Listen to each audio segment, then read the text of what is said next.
Here we are outside, Blizzard 2011. Oh man.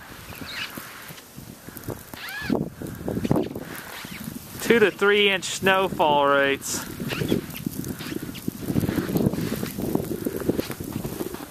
Look at this drift already.